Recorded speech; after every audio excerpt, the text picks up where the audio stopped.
buenas noches para todos ustedes, ¿cómo están? Sean bienvenidos una vez más a este espacio aquí por Instagram de Ecos del Abismo, el último del año. No nos podíamos ir sin tener un nuevo espacio por aquí. Hace unos días atrás hicimos el último directo para el canal de YouTube y en esta oportunidad, bueno, pues ustedes saben, lo habían comentado hace unos días atrás, la idea era poder tener a dos de los más grandes exponentes, ahora sí que de Hispanoamérica, creería que del mundo en términos del norte, como lo son Federico País Llosa Lodurson y Santiago David Gutiérrez de la ciudad de Bogotá. Hubiéramos querido hacerlo de una manera más presencial, como en tipo podcast, digámoslo así, pero bueno, no se nos dieron las cosas. Sin embargo, aquí estamos cumpliendo esa cita para hablar sobre tres temáticas especialmente: runas, magia y brujería en el norte. Así que, sin más preámbulos, permítanme darles la bienvenida a Liosal y Santiago. Hay que voltearla. Perfecto. Bien, creo que es la primera vez que Instagram no nos trolea. Buenas noches para todos. Buenas noches, Liosal. Buenas noches, Santiago. Gracias por estar aquí en Ecos del Abismo, que siempre está abierto a poder escuchar esos practicantes, esos artistas, esos proyectos que desde su perspectiva, desde su área, enaltecen el nombre de lo oculto, de la magia, de la brujería y de la hechicería. Y por supuesto, toda vez que hay oportunidad, pues también del sendero de la mano izquierda. Para mí es muy grato tenerlos a ustedes dos aquí. Ya hemos tenido la oportunidad de compartir en persona. Hoy, desde el área más profesional, quisiera decirles desde ya a todos ustedes que se queden totalmente pegados en este momento, porque lo que seguramente se va a escuchar en este directo va a ser puro conocimiento y prácticamente que hasta podrían sacar el cuaderno de apuntes. Pero antes de empezar, quiero darle la palabra primero a Liosal y luego a Santiago para que se presenten un poco, porque todavía puede haber alguien que por ahí no sepa quiénes son ustedes. Ok, bueno, pues antes que nada, muchísimas gracias, Mateo, por la invitación. Siempre es un gusto poder compartir contigo y con las personas que hacen parte de la comunidad de Ecos del Abismo y que nos ven desde diferentes partes de Latinoamérica, también de Europa, de España, de Brasil, de diferentes puntos, que apoyan tu trabajo y bueno, que también nos apoyan a nosotros un poco, así que gracias por la invitación.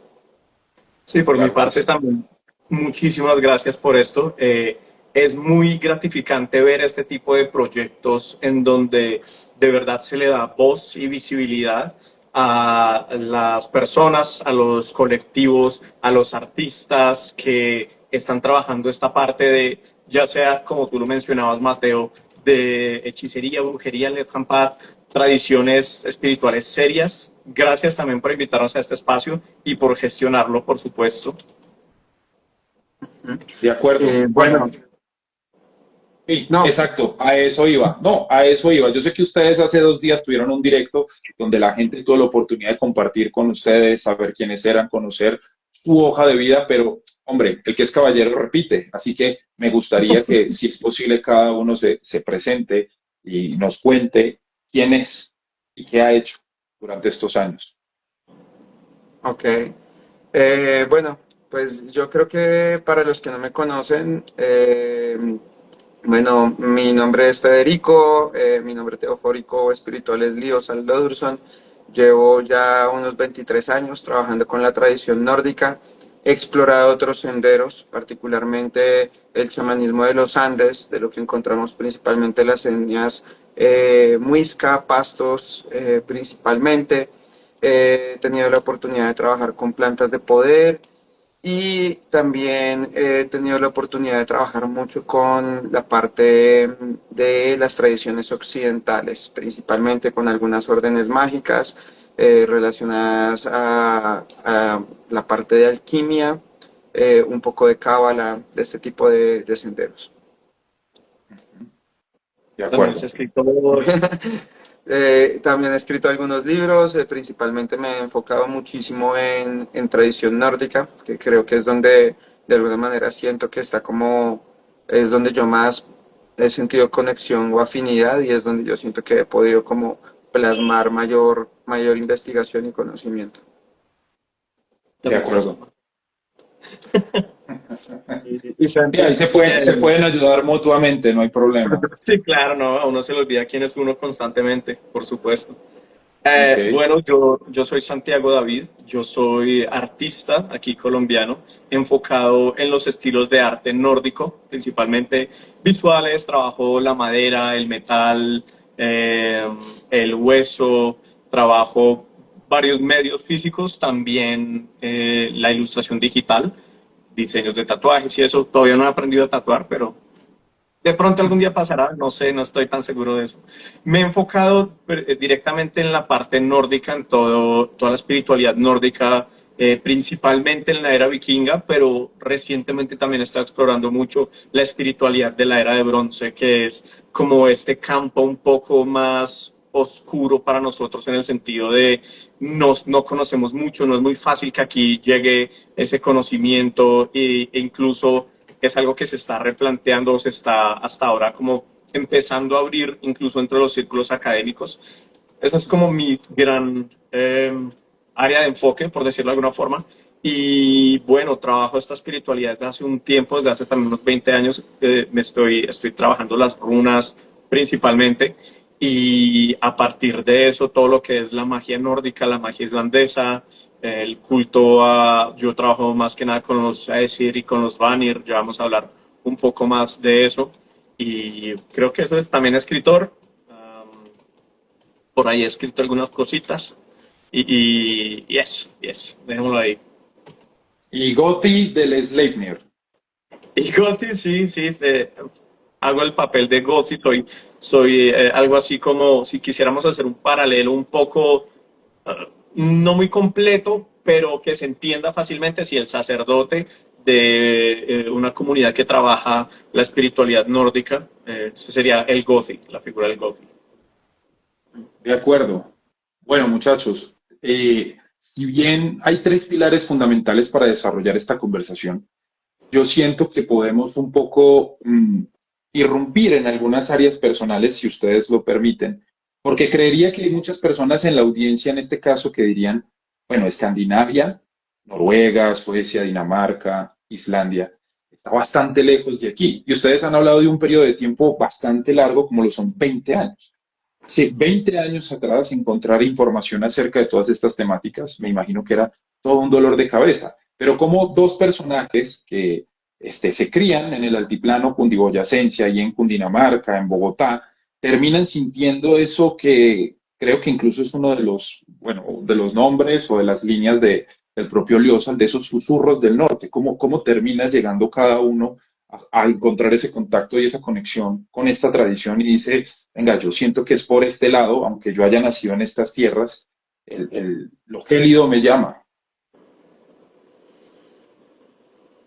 En el ok, orden en el que vamos. ok. A ver,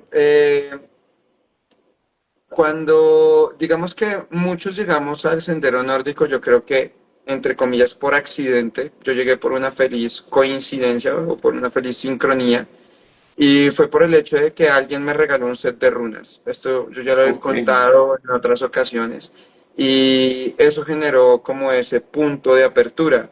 Yo tuve la posibilidad de trabajar con otros senderos a temprana edad, o sea, sobre los 20 como ya lo mencioné, y eso me permitió de alguna manera como cotejar y complementar lo que me permitía en ese tiempo, como bien dices, pues no había mucha información. No es como ahora que tienes un banco de datos, tienes internet, los académicos están más abiertos, sino las perlas que lograbas rescatar o la información a que lograbas acceder, pues era algo muy, era como algo muy precioso, no lo podías de alguna manera como eh, adquirir fácilmente. Y también ujú, había como una doble tarea porque siento que había mucho esoterismo. ok, Y no lo digo en el mal sentido, sino que en el esoterismo sabes que hay una regla básica y es que no hay reglas. A la hora ujú, de la verdad, vemos magos como Crowley que hacían él dentro de su sistema de creencias o como lo llamamos en la magia moderna, dentro de su túnel de realidad, hacía una mezcla de magia enoquiana con cábala, con prácticas tántricas, con yoga, o sea, es un conglomerado de diferentes tradiciones. Y, y vemos que simplemente esto, pues para esa época era muy fácil como decir, bueno, yo soy un mago y voy a mezclar toda esta cantidad de cosas y simplemente esto, eh, digamos, ese elemento pudo haberse convertido como en uno de los principales baches o dificultades.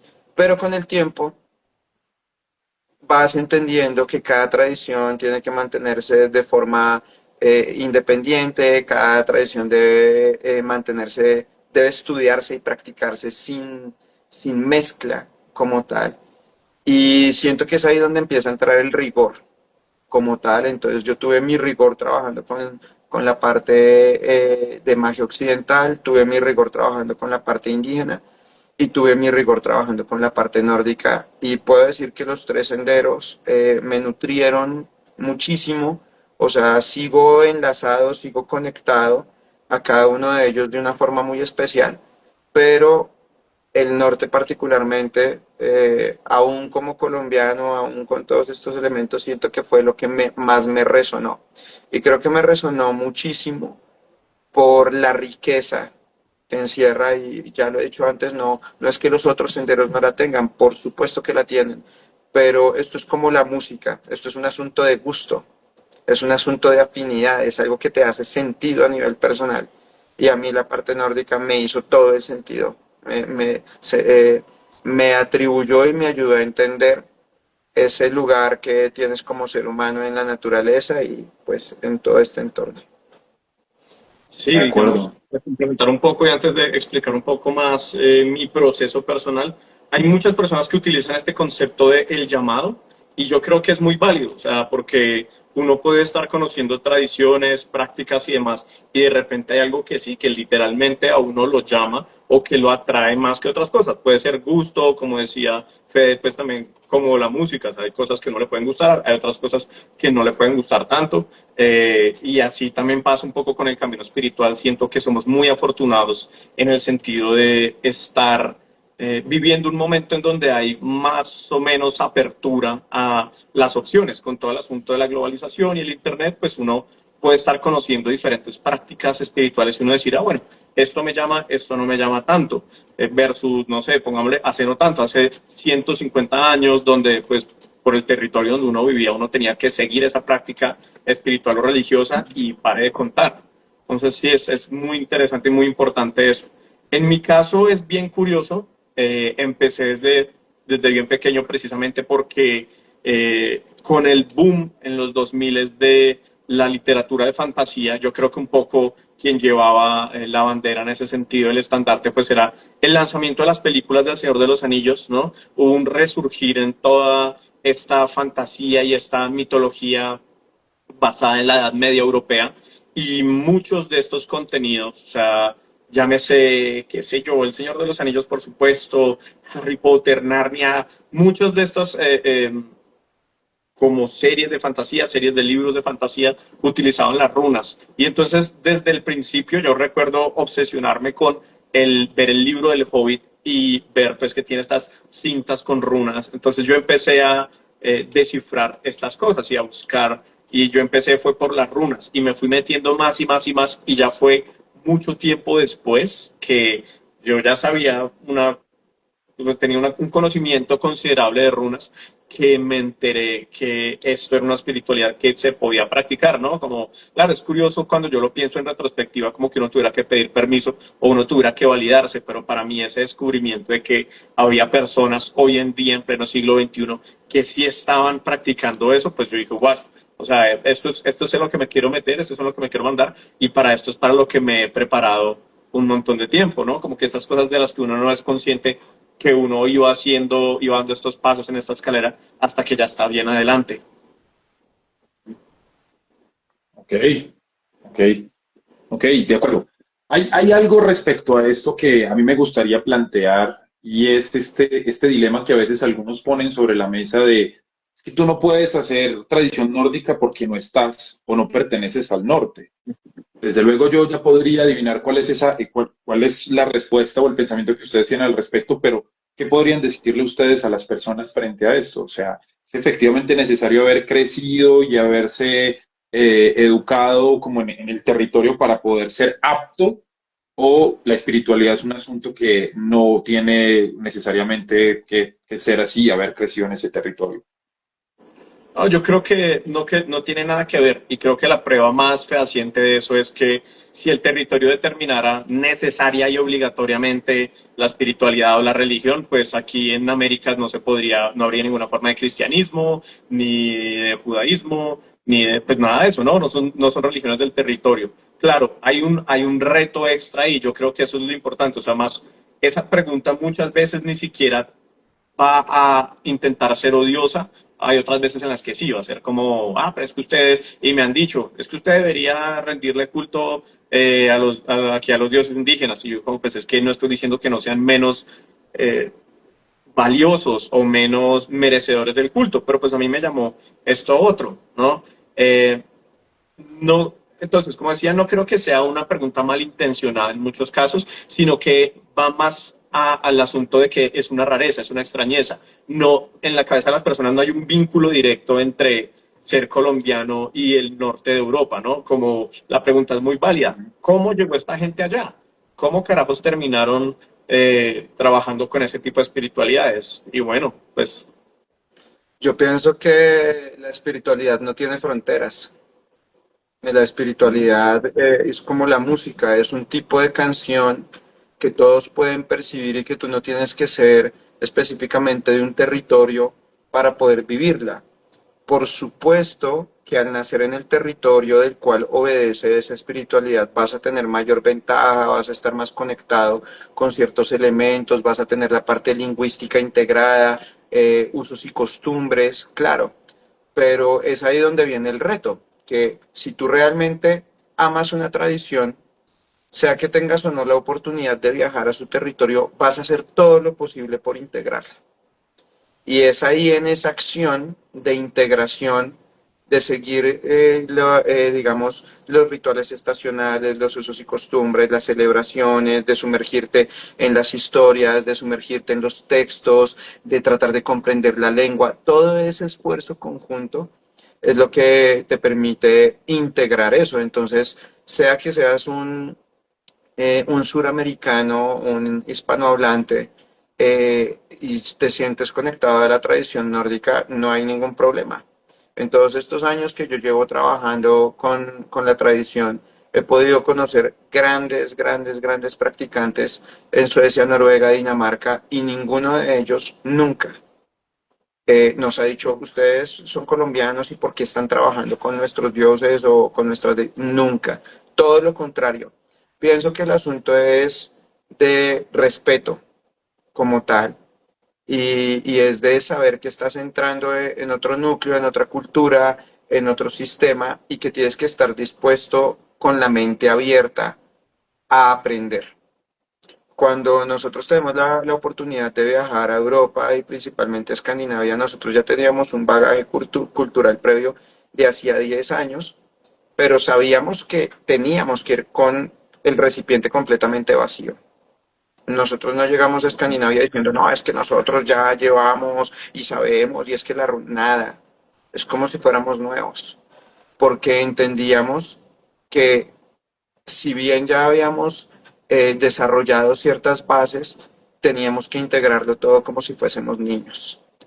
Y siento que es allí donde radica la principal habilidad que tiene que tener una maga o un mago, y es ser inteligente.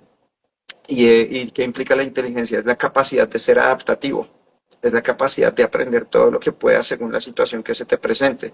Entonces no tiene sentido llegar a un territorio, a una cultura que quieres aprender y pretender mostrar que ya sabes. No, todo lo contrario.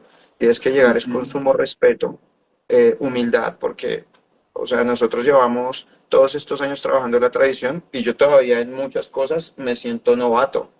Yo hay cosas que digo, oye, esto toca revisarlo con pinzas, esto es mejor preguntarle al experto como tal a la persona, al académico, al sabedor, al agricultor, al que sabe, ¿me entiendes? Al que está empapado, porque es tan amplio que no lo logras saber todo. Y yo pienso que eso no solo ocurre con la tradición nórdica, sino con todas las demás tradiciones.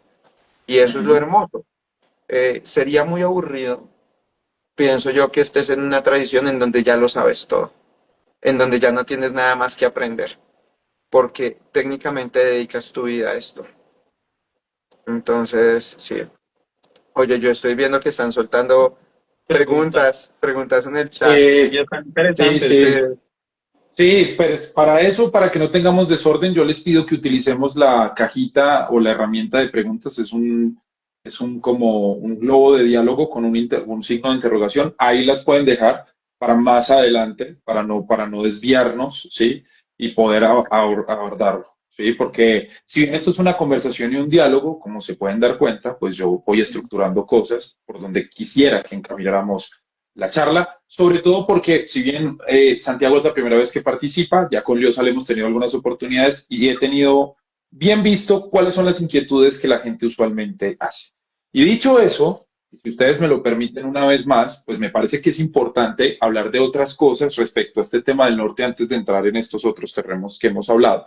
Y es que, efectivamente, como bien lo decía Santiago, hay una gran mención desde las narrativas, desde los cuentos, desde la mitología, hasta símbolos concretos dentro de la cultura popular, es decir, videojuegos, música, bandas de metal que directamente hacen este tema como de recreacionismo histórico del vikingo, ¿no? Algunos bien, otros quizás más apelando al imaginario que cotidianamente se tiene. Pero hay un tema concreto que a veces genera es muy escabroso. Y les voy a hablar desde mi experiencia. Yo tuve la oportunidad de visitar Alemania hace unos 6 años atrás y siento que todavía hay ciertas partes donde por la implementación que hubo de algunas cosas dentro de los discursos políticos, hay una aversión. Entonces, es como que Runas es igual a el austriaco y su gente, ¿no? Y entonces es como que han tratado de meter dentro de la misma bolsa. Entonces, si tú usas una runa o si usas un Mjolnir o si estás de alguna forma con esto, es como que te tratan de vincular a las malas en esto. Entonces, a mí sí me gustaría que ustedes nos dejaran saber si este camino tiene una relación directa con una ideología política o está completamente desfasado y eso son simplemente aproximaciones de sujetos que pues han tomado esto como un caballo de Troya para tratar de sustentar sus ideas. esa es una pregunta difícil porque hay diferentes ángulos desde donde la puedes responder. Es mi opinión personal, que la espiritualidad no necesita de estar vinculada a ningún tipo de partido político. Eso es una decisión más individual de cada practicante. Y por supuesto que dentro de cada grupo de practicantes pueden haber afinidades y pueden haber inclinaciones a esto, pero la espiritualidad es independiente a ello. Entonces, claro, han habido partidos políticos que han intentado instrumentalizar la espiritualidad y esto ya lo hemos visto que pasa cuando la corona y el cetro y la corona, es decir, antiguamente lo que vendría a ser la realeza y la iglesia, unieron fuerzas. Y esto por hablar simplemente de Occidente en su aspecto más organizacional, por decirlo así, e institucional. Pero claro, esto es algo que ha ocurrido no solo con lo que pasó eh, durante la Segunda Guerra, sino que ha pasado en muchas otras instancias y en muchos otros territorios. Entonces, desde mi opinión, no, la tradición nórdica no tiene nada que ver con estos temas políticos. La puedes trabajar de forma independiente. No tiene nada que ver con, sobre todo, el uso de sus símbolos, el uso de sus deidades, de sus elementos sacros. No tiene nada que ver con esto. Ahora que a nivel moderno hayan practicantes que tengan ciertas inclinaciones personales, ya es diferente y bueno, ahí varía. No sé, Santiago, ¿qué quiero opinar sobre esto? Sí, yo pienso algo muy parecido. Me gustó mucho la metáfora que utilizaste, Mateo, del caballo de Troya, porque es literalmente eso. Ha sido como el escudo útil para muchos partidos. Claro, por supuesto, si estamos hablando la primera mitad del siglo XX, sabemos en qué contexto particular ocurre esto, ¿no? Y ese uso de esos símbolos, pues que estas personas hicieron algo que yo creo que todos hacemos y es interpretarlos e interpretar la historia desde donde nosotros nos paramos. O sea, creo que difícilmente podríamos hacer otra cosa. Esta gente al hacerlo, pues quiso ver otras cosas, idealizó muchas cosas en su propia perspectiva política y ahí empiezan a haber unos choques con lo que en realidad tenemos, ¿no? Como con las fuentes históricas, no tiene nada que ver con estos asuntos políticos. Nunca Odin dijo, y es que entonces el Estado y la separación de... No, pues esas cosas obviamente es una construcción mucho más moderna. Entonces, sí, así como para responder en una frase, no tiene nada que ver y no es necesario ser de ninguna afiliación política para trabajar la espiritualidad del norte. Y de paso ya he dicho, tampoco un color de piel, tampoco una nacionalidad, una sexualidad. No, es completamente libre, igual que con las otras Igual que tradiciones. con las otras tradiciones espirituales, exacto. Exacto. Ok, perfecto. Me parece que eso era muy importante porque por lo menos yo he visto que hay gente que se ha intentado acercar, pero lo hace como con cierto recelo. Es lo mismo que pasa, digamos, en el FMPAD con este estigma, ¿no? De que satánicos o satanistas igual a van a hacer cosas en contra de terceros, por decirlo, ¿no? Entonces es Ujú. importante aclarar esa parte. Muy bien, muchachos. Ustedes han hablado varias veces en este directo de una palabra que es clave y es runa, ¿sí? Yo creo que cuando se piensa en lo nórdico, ese es justamente uno de los grandes, una de las grandes imágenes que aparecen. Sin embargo, dentro de lo que hemos podido compartir e incluso lo que yo he podido ver en el trabajo de Liosal, porque el de Santiago todavía no me lo han querido vender, eh, es mm, Mefistófeles, por supuesto, siempre. Pero es que las runas no son solamente este alfabeto que todos conocemos, ¿no? Odal, Manas, Thurs, sino que la runa, entiendo yo, y si me equivoco me corrigen, pues una de sus posibles traducciones es secreto.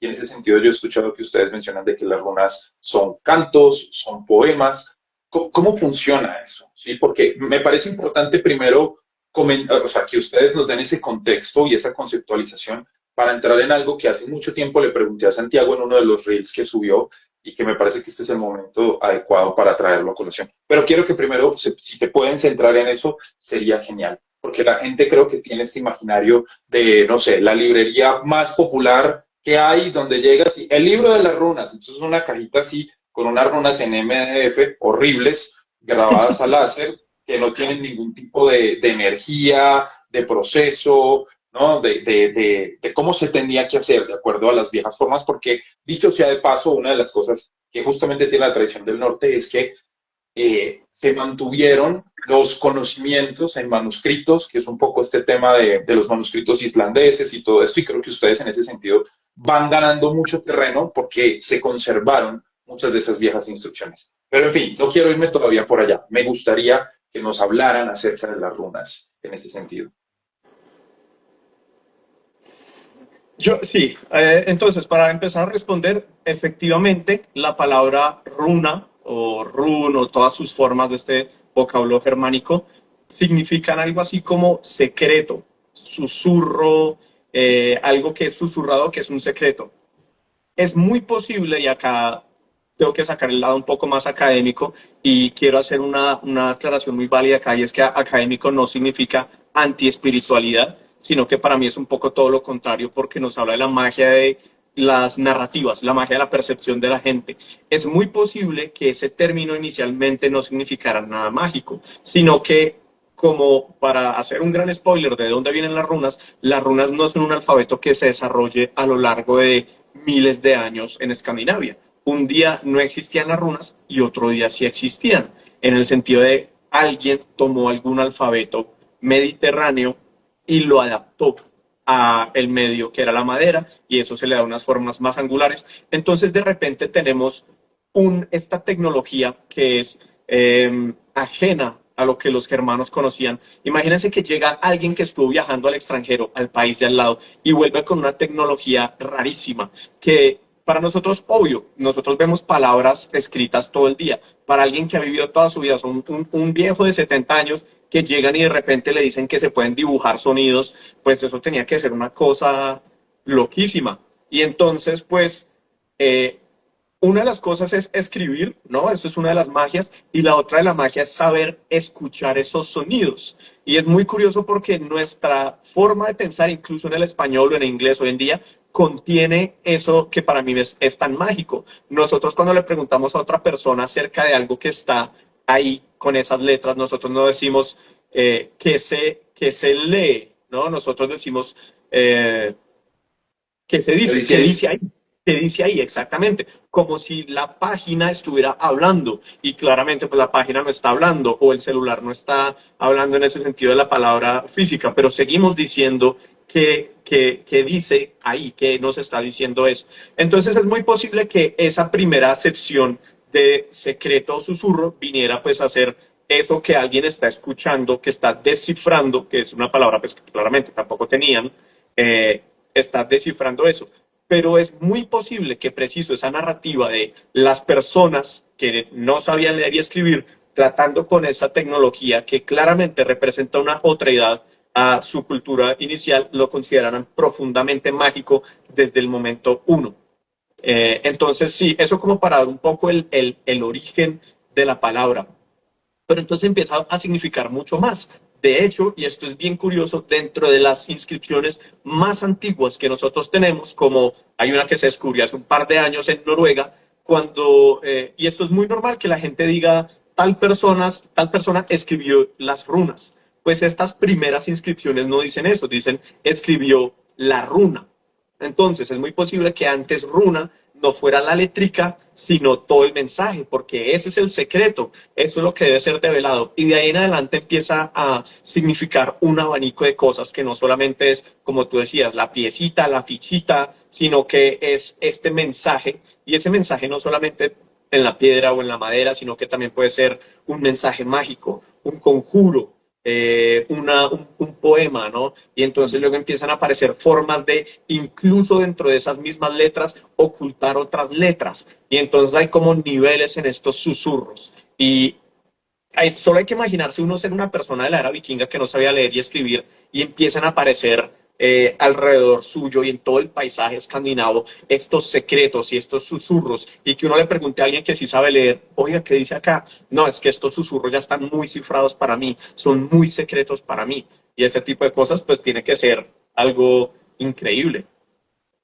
Johannes Bureus, el padre de la runología moderna, la mano derecha en cuanto a tutoría y enseñanza del rey Gustavo Adolfo II de Suecia, él mencionaba que según su perspectiva, él lo escribió entre 1500 y 1600, las runas habían tres niveles para entenderlas. Y entonces, no recuerdo exactamente los nombres exactos con los que escribió esos tres niveles, pero recuerdo muy bien cómo funcionan. Y Bureus decía esto, el primer nivel es el literal, aprende a leer y aprende o sea, a saber qué runa corresponde a qué fonema y a dibujarlas y a entenderlas. Y esto, como lo mencionábamos hace unos días en el live que hicimos acerca de él, pues hay 8 alfabetos. Los pueblos antiguos no sabían que habían 8 alfabetos. Esto es algo que se fue, digamos, gracias al proceso investigativo y académico, se fue organizando. Y que nosotros ahorita en nuestros tiempos gozamos de gran privilegio de poder tener toda esta información ordenada y tal vez en este momento sepamos muchas cosas que antes no estaban tan clarificadas, pero ese primer paso es, ¿puedes tú escribir en runas? Lo que sea, un mensaje. Y entonces esto para hace 20 años veíamos los manuales de Raymond Buckland de Wicca, en donde te enseñaban a escribir con el futark antiguo en inglés, en español, con lo que fuera, que técnicamente es un error, pero ellos, o sea, el planteamiento era, ¿puedes tú escribir en runas? Y con eso empezabas y ves obviamente que existen otros muchos alfabetos de poder como lo pueden ser las runas de Honorio o como es el alfabeto tebano, que también se lo implementa y hay muchos otros más, pero es como ese primer nivel. El segundo nivel ya es entender cómo puedes hacer hechizos con las runas. Es lo que podríamos denominar taumaturgia rúnica. Y entonces las runas hay, esto yo lo explico en el Runalist, Santiago también lo ha explicado muchísimo en su libro de Runas Susurros del Norte. Hay muchos tipos de runas y las runas pueden ser implementadas para curación, para sanación, para apertura de caminos, para poner grilletes, para atar ladrones, para el amor, para silenciar. O sea, hay runas para todo. Y los islandeses en los últimos 4 siglos nos dejaron información de eso. Se pusieron creativos. Sí, o sea, ya dijeron, ok, ¿quieren saber de esto? Acá está toda la información. El último nivel es lo que podríamos entender como que, si bien la runa es una letra, es un poema, es una canción, representa un rasgo del universo, representa un rasgo de la construcción cósmica. Y entonces, ¿cuál es la primera runa? El ganado. Y entonces ahí entran, digamos, la teoría de Sigurd Agrell, el escritor del libro Laptrumorok Runmagi, que él es el que crea la teoría Uthark, de la cual Thomas Carlson posteriormente va a escribir un libro. Y él decía, no, hay que cambiar el orden de las runas y la primera debería ser Urus, y Urus está relacionado al Uru y representa la vaca cósmica, y entonces está relacionada a Udumbla. Y entonces hay una runa para los dioses, hay una runa para los gigantes, hay una runa para la humanidad.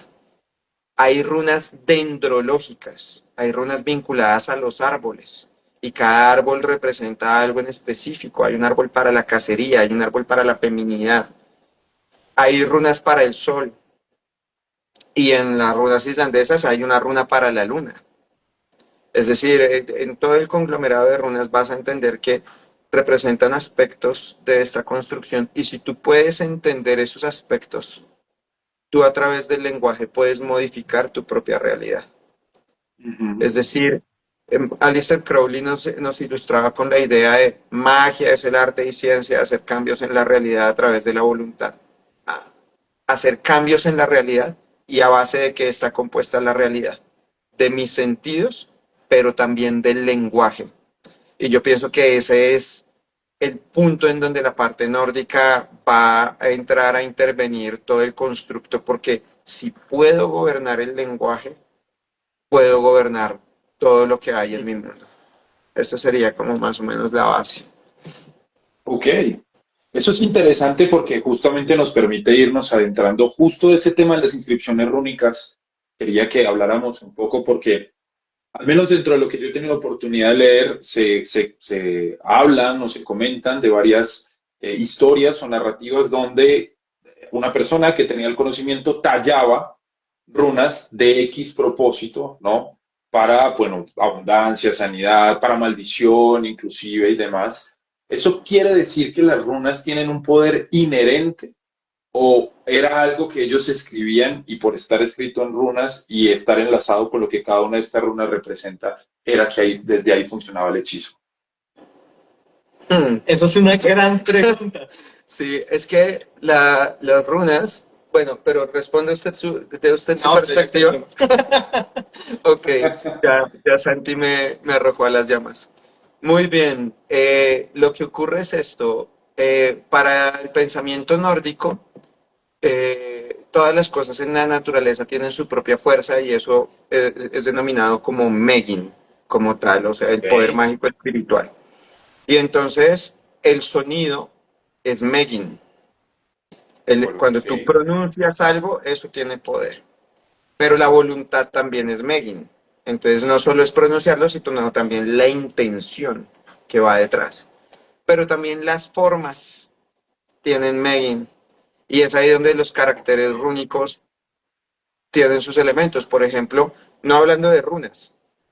En el norte se tiene la creencia de que si una persona ha sido embrujada por los elfos o ha sido afectada por algún tipo de espíritu o cuenta con muy mala suerte, puede hacer la práctica de cruzar a través de un árbol que tenga un agujero natural, que sea como un árbol cuyo tronco parece un anillo, y si pasa a través de ese árbol 3 veces, es como si se desencantara.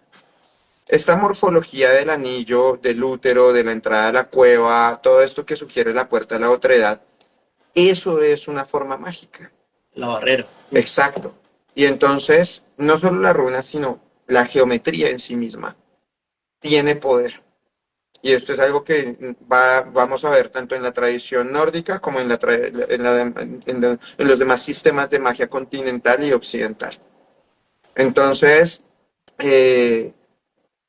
si tú conoces bien el sonido, si tú conoces bien la forma, si tú conoces bien el tiempo, porque Odin dice exactamente, nos da muchas ideas de cuándo se hacían conjuros y cuándo se cantaban.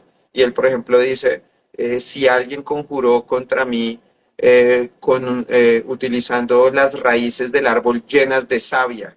Y uno dice, ¿cuándo están las raíces de un árbol llenas de savia? En luna nueva. Y entonces, ¿qué nos está diciendo? Que hacían conjuros de ataque cuando era luna nueva. Entonces, todos estos elementos, si conoces los tiempos, si conoces las formas, si conoces los sonidos, todo eso conjuga Megin. Y por eso el practicante tiene que ser un lector de la naturaleza. Tiene que entender las formas, las plantas, los ciclos, las partes del cuerpo, todo eso. Santi, no sé. Yo voy a decir algo completamente, mentira, no, completamente diferente. Voy a decir otra cosa y es lo que dice Fede, estoy completamente de acuerdo. O sea, la base de la magia nórdica, y esto es antes de la era vikinga, o sea, esto estamos hablando de hace 4000 años en la era de bronce, es que ciertas cosas tienen fuerza, ¿no? Ciertas cosas tienen poderes muy particulares. Hay unas más obvias que las otras, ¿no? El sol tiene un poder bien particular de calentar, de derretir el hielo, de hacer crecer las cosechas. El toro tiene una fuerza mucho más física, etcétera, etcétera, etcétera. Yo diría que las runas en sí no, si lo son o no lo son, difícil para mí saberlo, no eran considerados como símbolos inherentemente cargados de ese poder. ¿Por qué lo digo? Porque la runa, al ser este conglomerado, o sea, no solamente es una letra, sino que adicionalmente las runas sabemos que tienen un nombre y están vinculadas a un concepto. Si ese concepto pudiese ser negativo, nosotros encontraríamos que existiría cierto tabú alrededor de escribir palabras con esa runa. Pongo un ejemplo. No sé, si alguien se llama Niarfi y quiere escribir su nombre, pero tiene que utilizar la runa de la N, Nauth, que es la runa de la restricción, esto podría ser visto como algo negativo, cosa que no pasa. Es más cuando yo digo, o sea, y en las inscripciones se encuentra eso, que está escribiéndose así en lo que nosotros diríamos discurso normal, incluso con intenciones mágicas.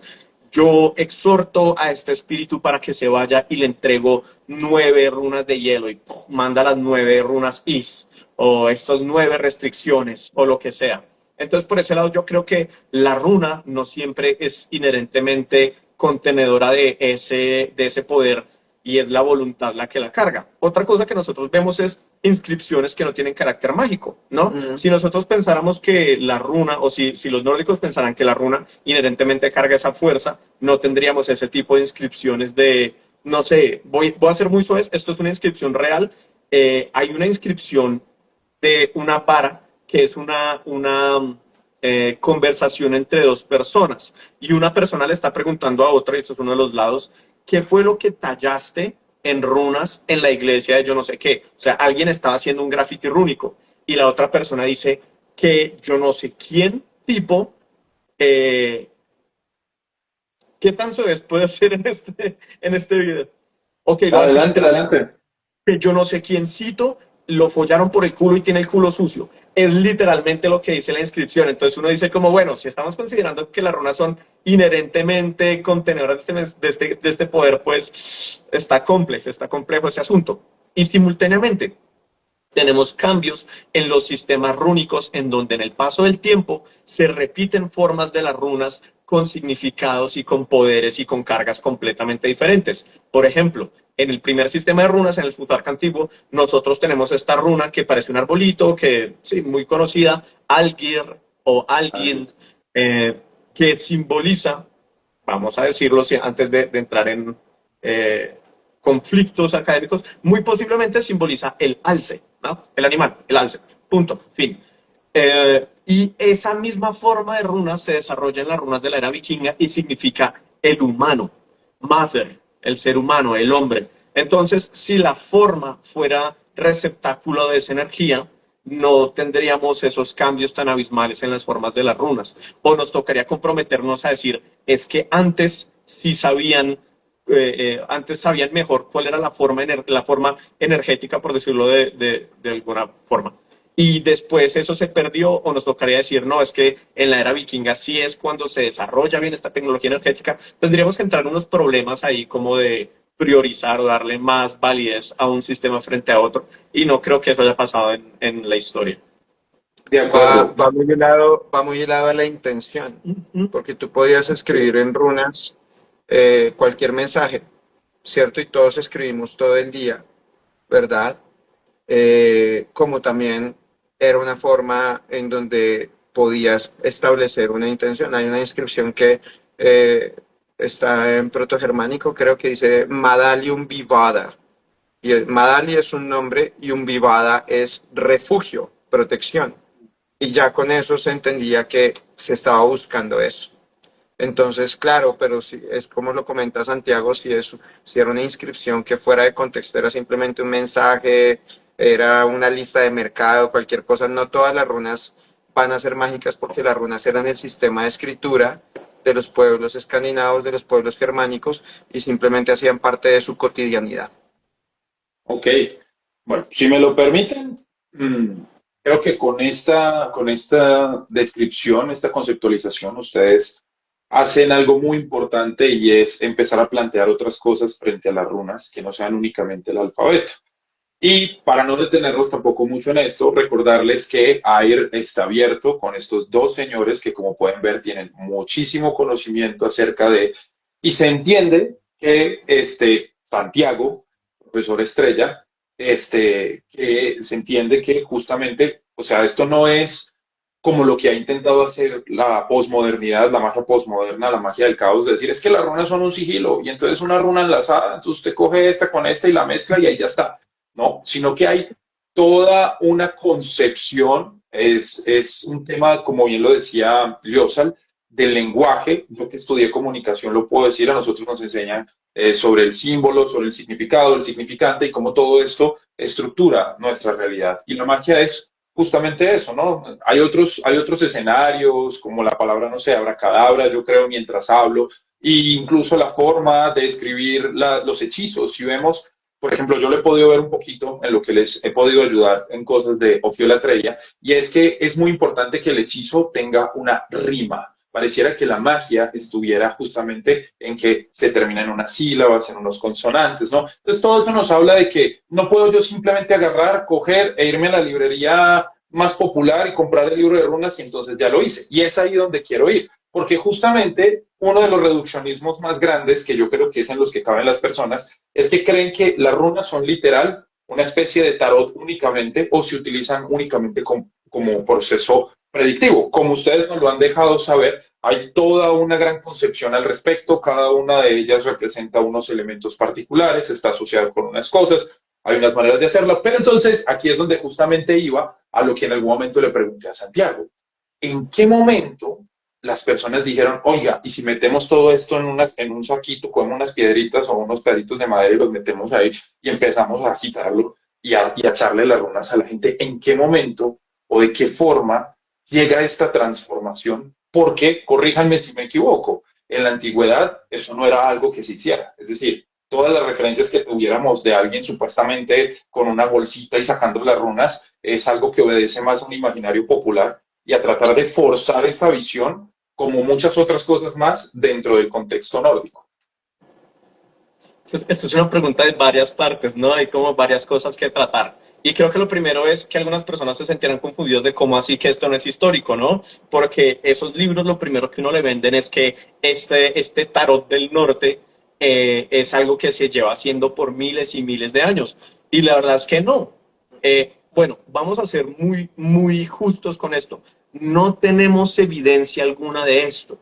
Ok. O sea, hay algunas cosas que nos hacen pensar como, bueno, de pronto, tal vez, en algún punto, no sabemos, pero no existe no hemos encontrado ninguna piecita de madera, hueso, piedra, lo que sea, que tenga así una sola runa que nosotros digamos, ah, eso es una runa oracular, mucho menos un set, ¿no? Mucho menos un set de 24, 16, 30 y pégale, lo que sea, nada. No, en ninguno de los sistemas encontramos esto. Entonces, sí, no pareciera haber sido una forma en la que esto se haya utilizado.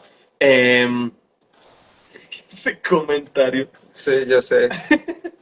Bueno, eso por ese lado.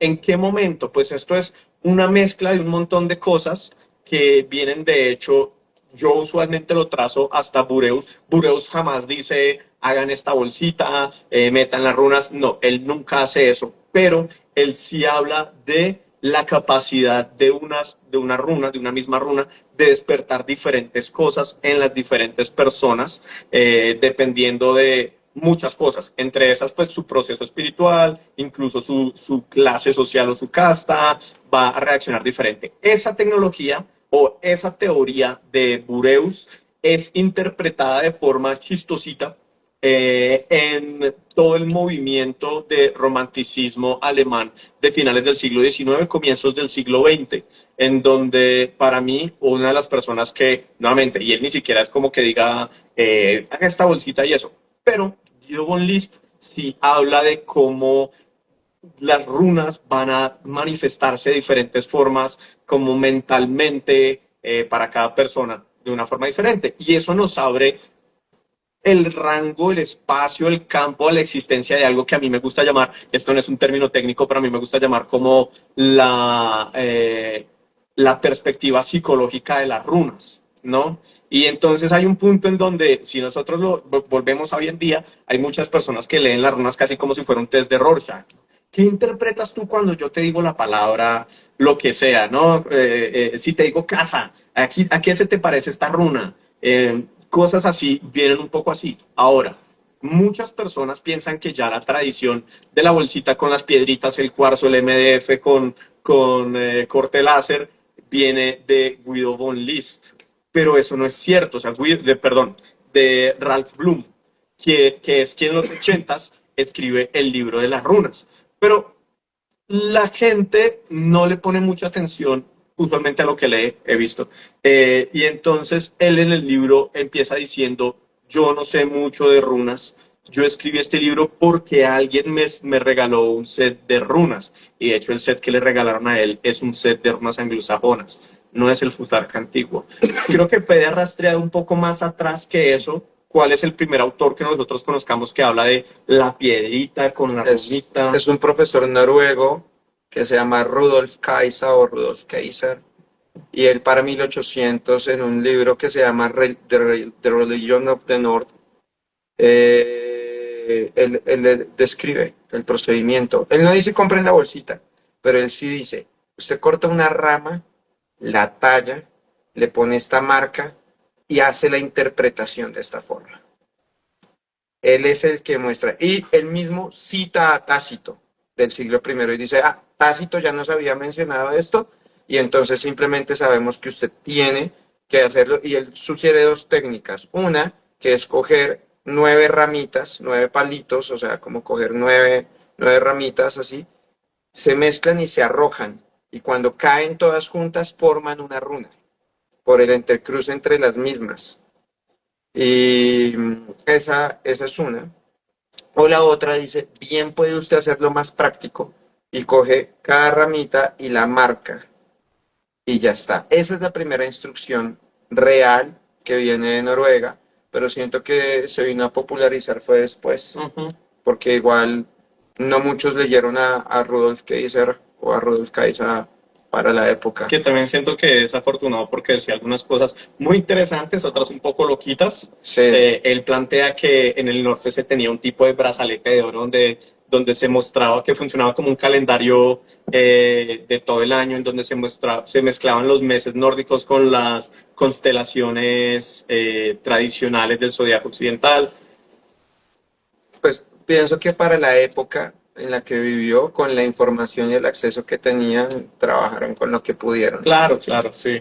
Kaiser, por ejemplo, a mí me gusta mucho la descripción que da de los Fylgjur, Él es de los primeros que empieza a hablar sobre los Fylgjur, que son estos seguidores, estos espíritus que para algunos van a ser guías. Sí, sí, exacto. Es como un espíritu guía hasta cierto punto, que va a revelar tu naturaleza, tus cualidades como tal. Entonces, por ejemplo, Rule mencionaba que una persona que era muy fuerte, pues tenía como espíritu protector a un oso o a un lobo. Y una persona que era astuta iba a tener de espíritu animal a un zorro. Y entonces, pero el espíritu, este espíritu iba a tener pues muchas otras formas y bueno, él habla de todo, habla de los elfos, él habla de los dioses, habla de todos los temas. Ok, Entonces, ujú. entiendo. Bueno, yo siento que definitivamente cuando uno se sienta a hablar con ustedes se podría quedar a hablar toda la noche, porque este es un tema muy amplio, fascinante. Recordar que está Salmántica, Suarti Escoli, que está justamente recibiendo alumnos en este momento, que está la Academia Italiana de Runología AIR, que funciona aquí en América Latina, completamente online, cualquiera que esté interesado. Esto para la gente de YouTube también que nos está viendo en este momento, gracias por llegar hasta aquí, porque sé que hemos hablado de muchas cosas. Ustedes en la parte de abajo de este video les voy a dejar todos los enlaces para que se puedan contactar con ellos.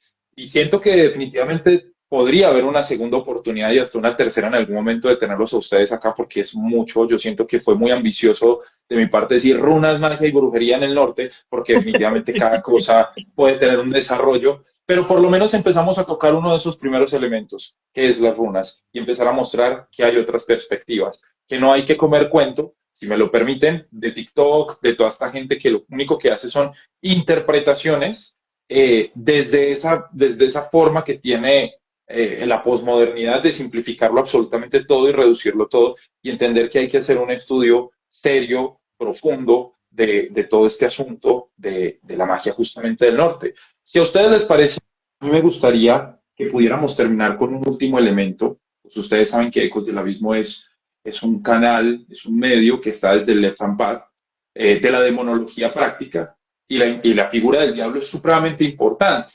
Y justamente yo se los comentaba hace unos días atrás, yo decía, bueno, nosotros muchas veces nos hemos basado para hablar de todo este folclore y todas estas imaginerías frente al diablo, la que de las brujas y demás, uno de los elementos que siempre se había utilizado era pues los testimonios de las brujas en la Inquisición, ¿no? Que sabemos que estaban inflados, que sabemos que justamente era un poco decirle al inquisidor lo que quería escuchar, pero hay algo muy interesante que sucede justamente en el norte, muy al norte, que es justamente en Islandia con estos magos de los cuales se tiene todo este registro, todas estas anécdotas, que encontramos incluso algo muy interesante, y es la figura del mago negro, del mago blanco y del mago gris. Y encontramos justamente la idea de la escuela negra y de Kelski, que yo no me atrevería a decir que sea necesariamente un Satanás o un Lucifer, no sé si guardará algún tipo de relación o conexión, pero me gustaría que finalizáramos con eso por ahora, lo que nos puedan contar, lo que nos puedan decir, para dejar ahí picadita a la gente y que con eso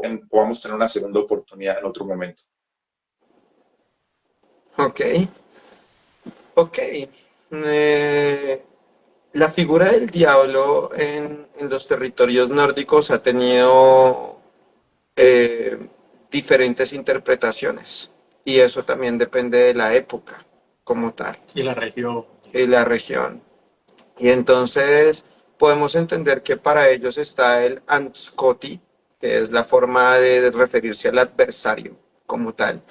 La palabra Anscoti traduce literalmente el que dispara en contra. Y entonces Okay. eso nos lleva directamente a Loki, pues simplemente por etimología, porque pues Loki es el que facilita el disparo de la flecha de muérdago en contra de Balder. Y entonces podemos tener esa primera imagen del adversario, como tal, Loki haciendo oposición a los dioses. Y es una posible interpretación.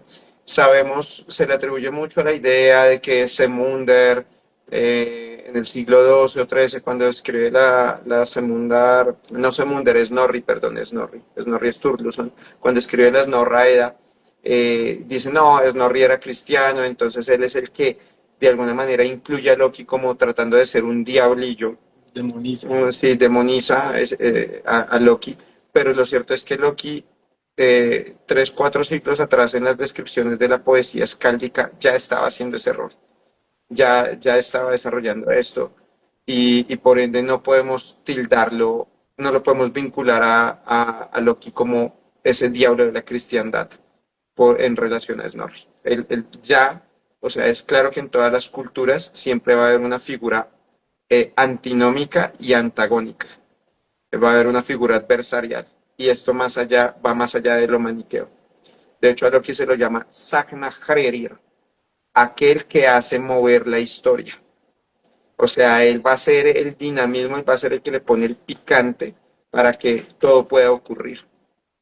Por eso su nombre viene de la raíz Lukian, que es el que cierra, el cerrador. ¿Y qué es lo que cierra? Pues el Ragnarok, que es el que va a finalizar la historia. Gracias a él se desarrolla. Otra figura del diablo interesante es el propio Odin. Y entonces tenemos casos en Suecia en donde personas fueron enjuiciadas por las entidades eclesiásticas y tenemos registros específicos de gente que hizo pactos y acuerdos con Odin. Esto dejando muy en claro que ya estaba el contexto de la cristiandad muy posicionada en Suecia principalmente. Y tenemos sagas islandesas donde esas viejas deidades paganas ahora eran demonizadas. Que sabemos que esto ha pasado en todas las culturas, ¿no? O sea, siempre cogen a las antiguas deidades y dicen, ahora este es el diablo. Y entonces a Odin se lo llamaba Myrkrach-Hofdingi, es decir, Princeps Tenebrarum, o The Prince of Darkness, el príncipe de la oscuridad. Y pues sabemos que Odin no tiene que ver mucho con lo demonológico. Él no tiene esas características, pero en una de estas sagas lo llaman así y de hecho lo ilustran o lo disponen como con un círculo de fuego alrededor, cosa que es simplemente en la tradición nórdica una práctica de protección. Es un método apotropaico, así que nada, también estuvimos el otro día revisando con Santi un texto que es la Nidarstigningar Saga y hay una mención muy interesante en esta parte en donde hay un sincretismo entre estos demonios cristianos, las fuentes latinas y el nórdico antiguo, en donde dicen esto, Vitjotna och Vitjovla och Rikistrol och Gorvol Taur y Helviti Voro, que se traduce con los gigantes, con los diablos o demonios, con los poderosos trolls y todos aquellos que están en el infierno. Lo que llama la atención de esta descripción de esta saga es que están poniendo a gigantes nórdicos, diablos y trolls en el infierno. La misma bolsa. O sea, están metiendo todo. Entonces vemos que la cristiandad era como, no, eso como que medio me suena darks, entonces a la misma bolsa lo metían allí y creo que metieron a Odin y metieron a todos en la misma bolsa. Hay un conjuro en un grimorio islandés en donde le piden, es una oración en donde se le pide ayuda a Dios, a los ángeles, a Odin y a Satán, a todos al tiempo. O sea, sincretismo en su máxima expresión. Y por último, tenemos una última forma de esa idea como del diablo que apunta como a una mezcla de todas esas antiguas deidades hetenistas o paganas. Y podríamos decir que es como una unión entre Loki y Odin, muy cuando vemos los epítetos, y a esta deidad se le llama Kelski, que es como el burlador, ¿no? Es el que se mofa de ti, y Kelski va a ser esa figura de la cual vas a obtener conocimiento mágico, pero que te va a retar, te va a poner pruebas, y entonces los magos islandeses tuvieron muchas aventuras o historias en relación a que tenían que confrontar a Kelski y engañarle o tratar de robarle ese conocimiento o tratar de superar pruebas o lo ponían a contar granos y luego escapaban o en algún momento Semundar el sabio va a aprender a la Svarti Skóli, a la escuela negra, todos estos saberes ocultos y lo que ocurre es que ya cuando va a escapar Kelski le agarra la sombra y él queda Skugalaus, queda sin sombra como tal y bueno, hay muchas otras historias en donde por decirlo así, hay como ese juego de astucia y sagacidad, en la que el mago juega con el diablo en competencia de conocimiento. Pero esto también pienso que aunque esta idea medieval o postmedieval que se presentaba frente a esto, es algo que tiene mucho que ver con lo previo, con lo precristiano, porque ese mismo juego de yo te voy a timar y me voy a quedar con ese conocimiento mágico o espiritual, es exactamente lo que hacía Odin con los gigantes. Y si nos vamos a fuentes posteriores, hay un mago poderosísimo que se llama Kjetil Runske en Suecia, y él tima a Odin, y de acuerdo al folclore sueco, él es el que le quita unas varas rúnicas a Odin, y de esta forma él se empodera en la magia rúnica. Que es de hecho lo que está representado en la portada del libro Runameistari de Ljósal. Exacto, entonces la idea es una narrativa muy prometeica de voy a robarle el fuego del conocimiento a una deidad. Y entonces bien podía ser el diablo, bien podía ser Odin, bien podían ser los gigantes. Pero entonces desde estas fuentes, ya cuando llegara a cristiandad, pues ellos generan sincretismo. Incluso alguna vez lo hablamos con Mateo sobre esta fuente del siglo VIII de Beowulf, en donde en una estrofa dice, decir eso, por supuesto. sí, en una sola estrofa meten todo en la bolsa y dicen, es que todos los monstruos, dragones, elfos y gigantes vienen del mismo linaje de Caín. Sí, linaje de Caín. Y entonces decimos, simplemente para cuando se une cuando llega esa perspectiva judeo-cristiana a las tierras del norte, ellos lo que hacen es toman su mitología del desierto y lo que consideran que puede ser oscuro de allí, lo mezclan con lo que podía ser nocturno de la parte nórdica. Pero sabemos que en la parte nórdica nunca ha sido maniqueísta, o sea, esos poderes coexisten y cohabitan, y cada uno tiene su fuerza o su forma. Es curioso porque esto es algo que empieza a ocurrir desde muy temprano. O sea, pues el Beowulf es un poema que llega como tal el siglo VIII, pero está escribiendo hechos del siglo IV, siglo V. Entonces, desde muy temprano empiezan a intentar mezclar, por supuesto, los anglosajones se convirtieron al cristianismo mucho antes que en el norte de Europa. Pero incluso ya, por ejemplo, en el siglo XII, siglo XIII y XIV, que es el espacio donde se empiezan a recopilar las edas y las sagas, ya tenemos sagas que nosotros diríamos, esto es una saga nórdica normal, y en donde algunos de los reyes míticos, bueno, con historias míticas, los reyes del norte, reyes noruegos, tienen encuentros con diablos en las letrinas, ¿no?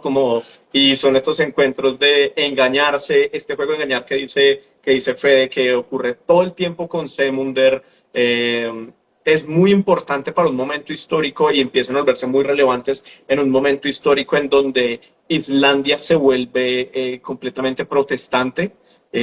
Y ese protestantismo que llega a Islandia es muy particular. Tiene una visión bastante sombría que no se enfoca en la posibilidad de obtener la salvación, sino en que la tentación está en todas partes, ¿no? Y esto es un poco también esa visión que nosotros encontramos en todos esos cuentos rusos del diablo está en todas partes y uno mete la pata en un hueco y entonces uno ya está condenado al infierno. Pero entonces estos relatos surgen como una forma de decirle al ser humano, no todo está perdido. Usted siempre va a tener herramientas, así uno sea un pobre, iba a decir pobre diablo, pero claramente no va a aplicar, así uno sea un pobre huevón para esto, siempre va a tener herramientas. Entonces están estas personas que engañan al diablo, a los espíritus, a la muerte, constantemente como una forma de decir, en esta época tan oscura, y era particularmente y muy literalmente oscura para Islandia, porque un grupo de erupciones volcánicas hizo que todo se fuera a la B allá en Islandia, y entonces esta visión tan sombría necesitó de esas figuras, de que el humano se recordara a sí mismo que no es inválido frente a los planes de los dioses, de los espíritus, de la muerte, de lo que sea, y que siempre uno a partir de la astucia, ¿no? La astucia es el arma del brujo, uno siempre puede salirse de eso. Tanto así que hay un punto que el diablo le dice a Semunder, ¿sabe qué? Yo no quiero tener nada que ver con usted, usted no me vuelva a llamar jamás en la vida. Y luego empiezan las historias de el diablo intentando tentar a la hija de Semunder y todas las historias terminan con que ella lo logró engañar, es para que pasara el tiempo suficiente que Semunder vuelva a la casa y dice, ¿qué está pasando acá? Saca el machete, saca el rejo, y el diablo dice, no, yo ya me voy, yo con ustedes no puedo. Entonces es como ese gran recordatorio del poder inherentemente humano que no necesita la intervención divina para también poder esclarecer su destino o poder ejercer su voluntad. La diferencia, pienso yo, entre la perspectiva del desierto y la perspectiva nórdica antigua es que esta idea del pecado y de que el humano está a merced de estas fuerzas generó esta idea de santos y mártires, de tengo que huir y tengo que sacrificarme y no hay nada que yo pueda hacer, estoy condenado. La parte nórdica no, la parte nórdica el pecado era no ser astuto y tenías que aprender a jugar con esto y tenías que despertar tu mente y tenías que poder trucar al mismo diablo. Y nosotros encontramos esto también mucho en el folclore latinoamericano, de ese hombre aguerrido que sale al monte con su machete a luchar contra el diablo, a echarle limón y sal a él y a golpearlo y a sacar. Esa parte está muy integrada tanto en la parte latinoamericana como en la parte nórdica. Y pienso que son simplemente diferentes sistemas de creencias. Es eso, entonces tú lo puedes abordar de diferentes formas. No sé si vayamos a ir a las preguntas. ¿Tú qué opinas? Pues, bueno, yo les había comentado a ustedes que debía tener un cierto tiempo, pero me parece que igual con esto las personas quedan pienso yo, con una gran ansia por volvernos a ver, por volver a hablar. Ya adelantamos una parte, entonces creo que hay muchas otras cosas que se pueden seguir, que se pueden ir contando, que se pueden ir diciendo. Igual no hay por qué desaprovechar las preguntas, las pueden dejar una vez que se suba el video en la parte de los comentarios y probablemente las podamos desarrollar sin ningún problema. Exacto, las podemos desarrollar sin ningún problema en otra oportunidad. Yo les agradezco muchísimo a ustedes por estar aquí, por sacar parte de su valioso tiempo. Recordarles, Liosa Lodson, Santiago David Gutiérrez, Salmántica Suarti Escoli, AIR, para aprender más acerca de las runas y el conocimiento del norte. Les agradezco muchísimo por estar aquí y ahí los dejo para que se puedan despedir. Bueno, pues muchísimas gracias por la invitación, Mateo. Un abrazo a todos los que nos acompañaron y a los que vean este live después, que esperamos que les haya gustado. Y bueno, por favor síganos en redes si no nos siguen. Quedan abiertas las inscripciones tanto para la Academia Italiana de Runología. Le pueden escribir directamente a Santiago para el ciclo que inicia ahorita en febrero. Escríbanle para la Academia directamente a él. Y para los que están interesados en Salmántica Suarti Escoli, me escriben directamente a mí. Sí, muchísimas gracias por la invitación, Mateo. Y ojalá así sea solo la primera de otras, varias, Sí, muchas. claro que sí, creo que hay mucha tela para cortar. Les mando un fuerte abrazo, gracias a todos por estar aquí. Excelente noche y como siempre, que arda la llama negra.